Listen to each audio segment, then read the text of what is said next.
ক্ষমতাচ্যুত সাবেক প্রধানমন্ত্রী শেখ হাসিনাকে দেশে ফিরিয়ে তার বিরুদ্ধে আদালতের দেওয়া মৃত্যুদণ্ড কার্যকর করতে চায় বাংলাদেশের অন্তর্বর্তী সরকার। কিন্তু গত বছর থেকেই দেশ ছেড়ে পালিয়ে ভারতে অবস্থান করছেন শেখ হাসিনা। ভারত সরকারের অতিথি হয়ে নয়াদিল্লির একটি সেফ হোমে অবস্থান করছেন তিনি। দীর্ঘদিনের কৌশলগত মিত্র হওয়ায় শেখ হাসিনাকে ফেরত দিতে চায়নি ভারত। তবে মানবতাবিরোধী অপরাধের সাজা হিসাবে তার মৃত্যুদণ্ডের রায় হওয়ায় পরিস্থিতি অনেকটা পাল্টেছে। মৃত্যুদণ্ডের সাজাপ্রাপ্ত অন্য দেশের প্রধানমন্ত্রীকে আশ্রয় দেওয়ায় প্রশ্নের মুখে পড়েছে ভারত। ফলে হাসিনা ইস্যুতে কিছুটা অবস্থান পাল্টেছে তারা। গুঞ্জন রয়েছে যে হাসিনাকে আর নিজেদের দেশে রাখতে চাইছে না ভারত সরকার। হাসিনাকে মরিশাস বা ফিজি দ্বীপপুঞ্জের মতো দেশে পাঠাতে চাইছে তারা। এখন প্রশ্ন উঠছে, হাসিনা ইস্যুতে ভারতের অবস্থান কিছুটা শিথিল হওয়ায় তাকে কি আদৌ দেশে ফিরিয়ে আনা সম্ভব? 2013 সালে ভারত ও বাংলাদেশের মধ্যকার প্রত্যর্পণ চুক্তি এক্সট্রাডিশন ট্রিটিতে বলা আছে, কোনো পক্ষ অনুরোধ করলে দুই দেশকেই সহযোগিতা করতে হবে। তবে চুক্তিতে এমন একটি ধারা আছে যেখানে বলা হয়েছে, অপরাধ যদি রাজনৈতিক উদ্দেশ্য প্রণোদিত হয় তবে প্রত্যর্পণ প্রত্যাখ্যান করা যেতে পারে। যদিও সেখানে আরও বলা আছে যে হত্যা, খুন, ইচ্ছাকৃত হত্যা ইত্যাদি রাজনৈতিক উদ্দেশ্য প্রণোদিত অপরাধ হিসেবে গণ্য হবে না। অভিযোগ রয়েছে যে ভারতের সঙ্গে আওয়ামী লীগ ও শেখ হাসিনার পরিবারের দীর্ঘদিনের ঘনিষ্ঠ সম্পর্ক।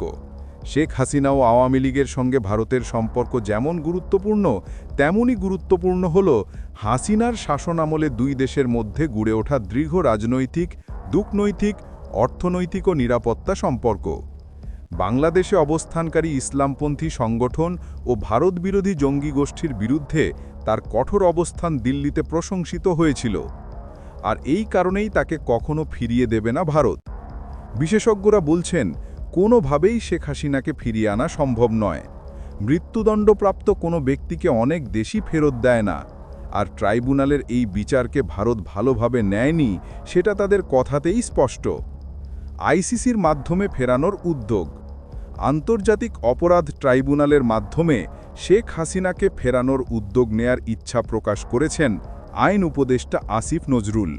এই উদ্যোগেও সাফল্যের সম্ভাবনা কতটুকু? বিশেষজ্ঞরা বলছেন, ট্রাইব্যুনালের যে আইন সেখানে অন্য কোনো আইন কার্যকর নয়। ফলে দণ্ডবিধি বা সাক্ষ্য আইনে যা আছে সেটা এখানে চলবে না। বিশেষ আইনেই এখানে বিচার হয়েছে। এটা কি আন্তর্জাতিক অপরাধ ট্রাইব্যুনাল গ্রহণ করবে?